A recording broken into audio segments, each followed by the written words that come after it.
Hey everyone, this is Christopher with another episode of What's Brewing. We are super excited today to have some special guests, but before we jump in the video, check out that beautiful B-roll.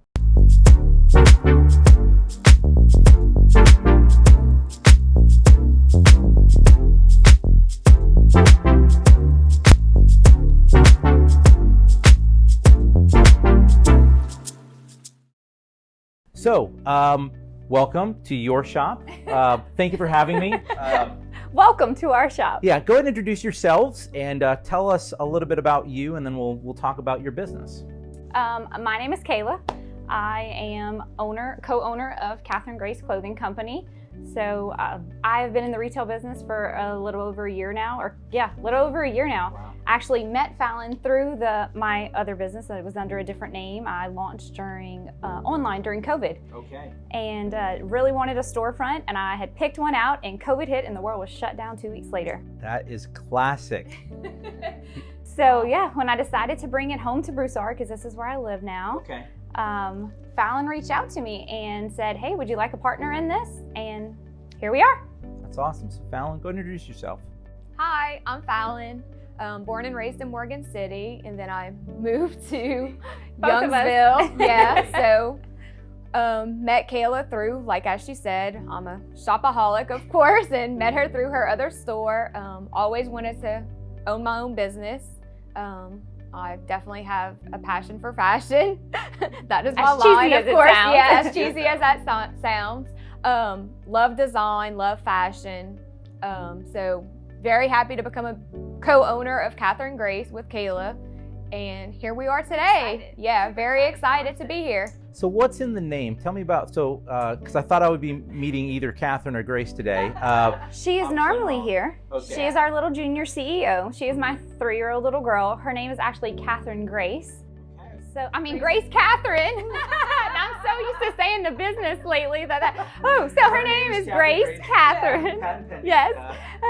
So I went ahead and just swapped her middle and first name. It's what I wanted to name when I finally did this, it's what I wanted to name it for a long time. That's awesome. That's really sweet. This is actually the second business that we've met with. So Clay to Go, just down the road. Clay is actually that business owner's son. And it's a saying that they always say, that they're on the go. They're like, Clay, let's go. And so they love pho, and his name is Clay, and they're always in the go, and they're like, Clay, let's go. So that became the name. Because I was like, where did you get that from? And it's always cool to kind of hear like how personal things absolutely sort of, I would say, not only use the word bleed, but definitely are part of your business culture and the name. It really does. And she's her dad and his family. They're like from France, back the generation from France. So we wanted to give her something with a French twist on it, very elegant and classy, and that's where the Katherine came into place as her middle name.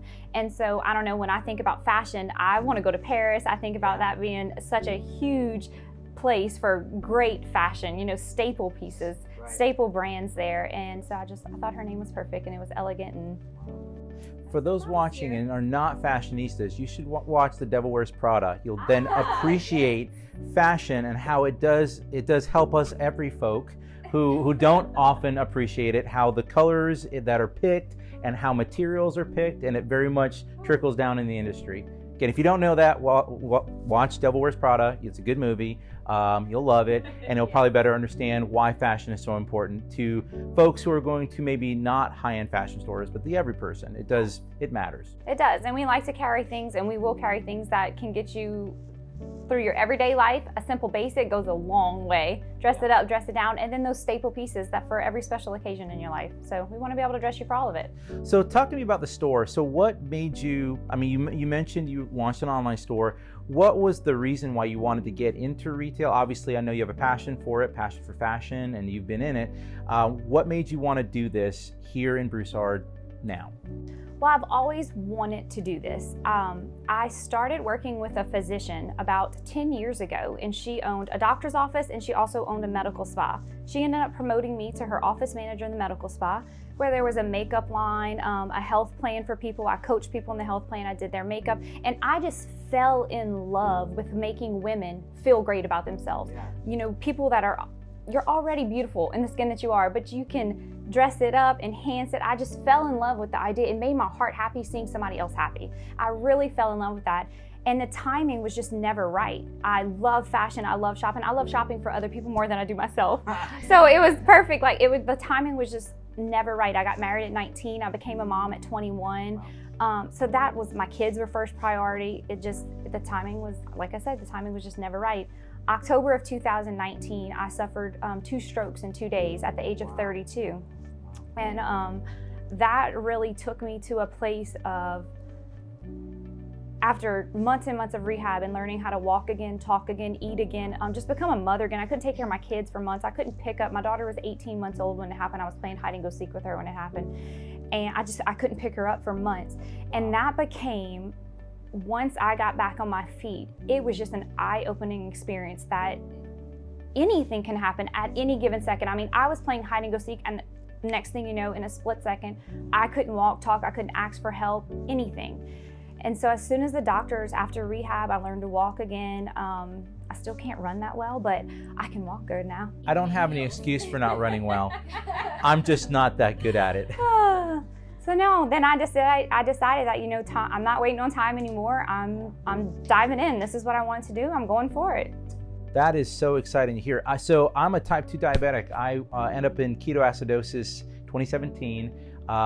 I won't describe all the details on camera, but it was a similar thing. I think there are moments of clarity in your life, and they come in lots of different ways. And it could be just an epiphany. It could be a vacation where you have this sort of peace moment. You realize, you know what, life's good. Let's do something. Could be in a situation where it's some kind of a, I'll use the word tragedy here very carefully, because it's not a tragedy. It's what you do with that situation that ultimately turns it into a turning point where it's just a pivotal moment in your life. It is. It's a moment of clarity where you say, okay, all right, life's fragile. Things could go away. I can't predict the future. I don't know what is in store.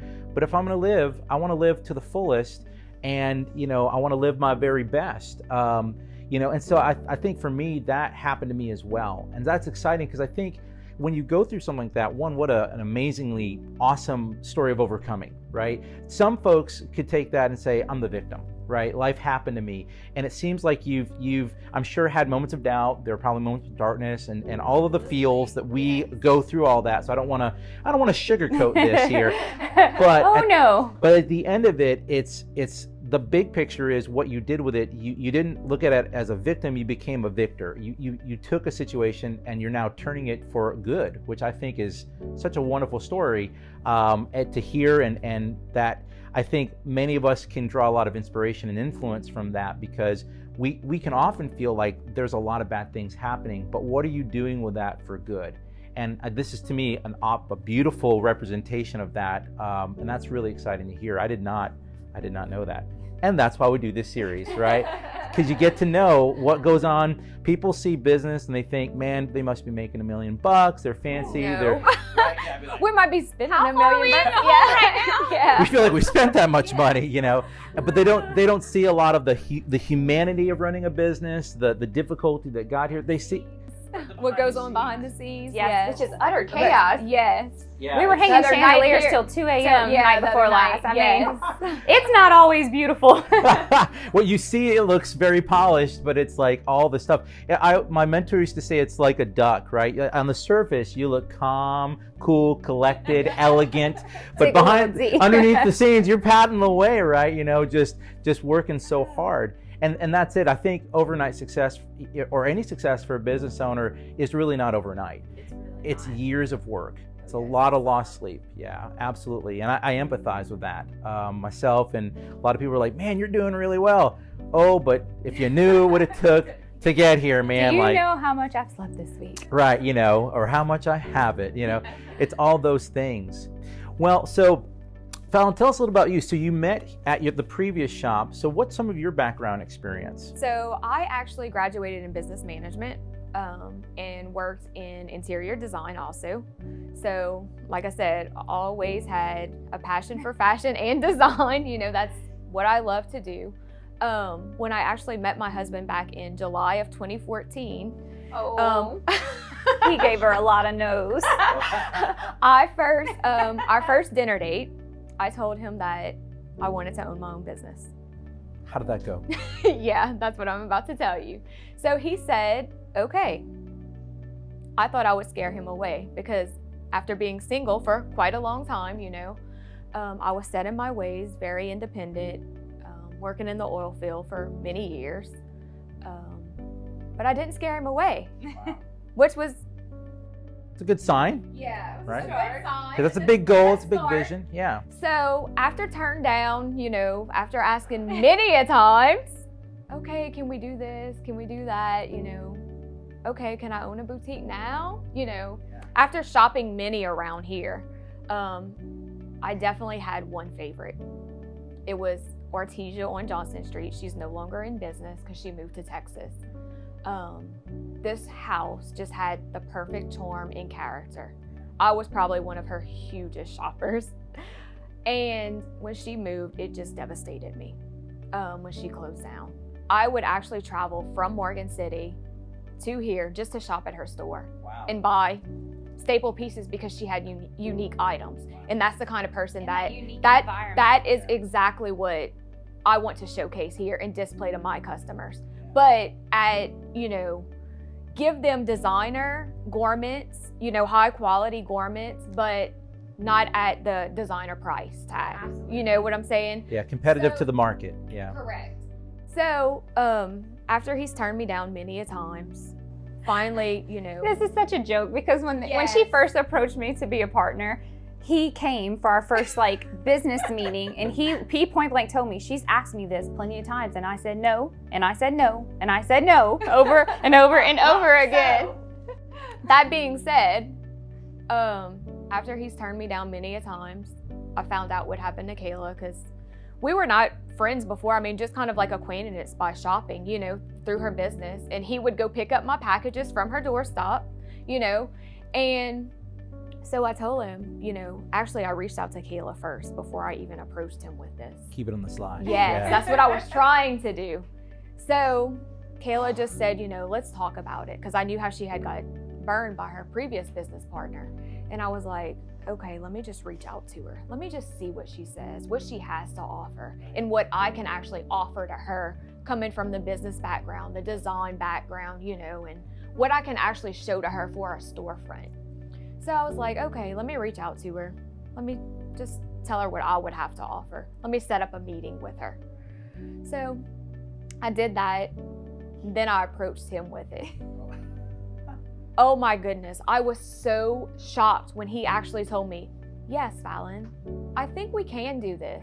Let's try this time. Wow. And I think it's because it's who it was. Yep. And she previously had something, and I was going into business with someone else. It wasn't just me starting from the ground up again, you know, by myself. And he did make that clear to her when we did meet and all of that.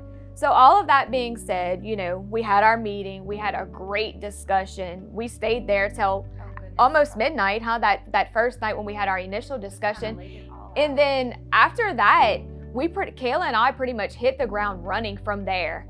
Like I don't even think our landlord here thought that two women were gonna like just overpower it and just hit the ground running, you know? So all of that being said, kind of like how this came to table. So from July 2014, when I told him I wanted to own my own business, July 2021 is when this happened. Like to the day. To the day.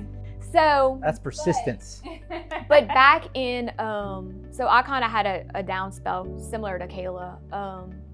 Back in 2020, my husband and I went through infertility treatment.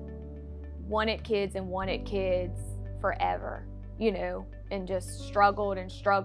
So we kind of had that downturn in our marriage too.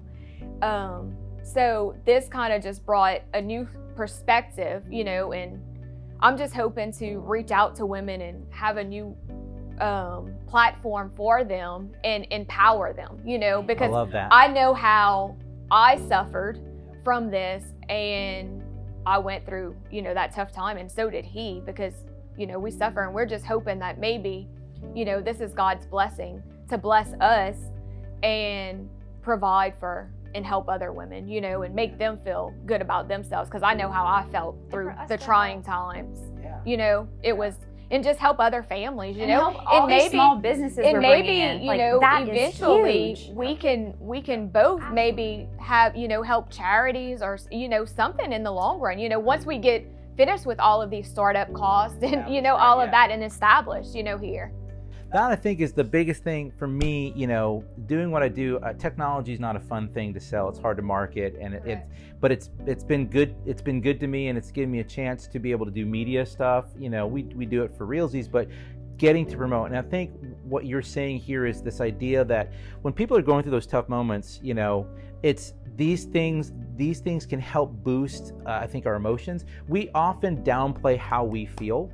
I think a lot of people will suppress it, they'll bury it, they'll say, you know, if I just don't think about it, it'll go away. And that's just one, that's not true, not to psychoanalyze. But it's not true, but there are ways to handle and express it. And sometimes, yeah, it's right. Like don't hide it away in the closet, you know, like get it out in the light. And sometimes, you know, again, shop, I'll be honest, anytime I shop, I feel better. Some may call me surface for saying that, but if you know me really well, I like it. It boosts you up, right? But it sounds like y'all connect with people, and it sounds like, you know, the previous experience you've had with stores and retail, it was beyond the shopping experience. You were like, hey, I connect with these people and what they do. We've built relationships with them, and that's what we're building with our vendors. Our vendors that we're bringing in. The only thing not made that we are going to carry in our store by local talented from St. Mary Parish, Thibodaux, Acadiana, Lafayette, is clothing and shoes. All our jewelry, candles, gift shops, gift items, soaps. Like the garland, the soaps. Everything, yes, home decor, everything that's going to be carried in our shop is made by people here in their homes that don't have a storefront platform. So we're offering that to them. We're not ordering our jewelry from LA. We're getting it from here in Lafayette. Which is amazing. In the last few years, Broussard, you know, we met with the Chamber of Commerce and did an interview a couple weeks ago, link in the description up here. And so when we met with them, one of the things I was telling them is that this community is growing so much. And what I'm starting to see as we get to do these interviews and get to meet people is folks who are coming here are not only good to the community, they're good for the community. And that's, I think, what for me drives a lot of my business is helping other businesses have a platform to succeed, because it helps all of us. It's one of the reasons I chose Broussard is I loved the rural aspects of it, but also we're getting some of these stores that you would normally have to drive far away for, or someone who just... small business circle of life. Yes, and I love that. Absolutely.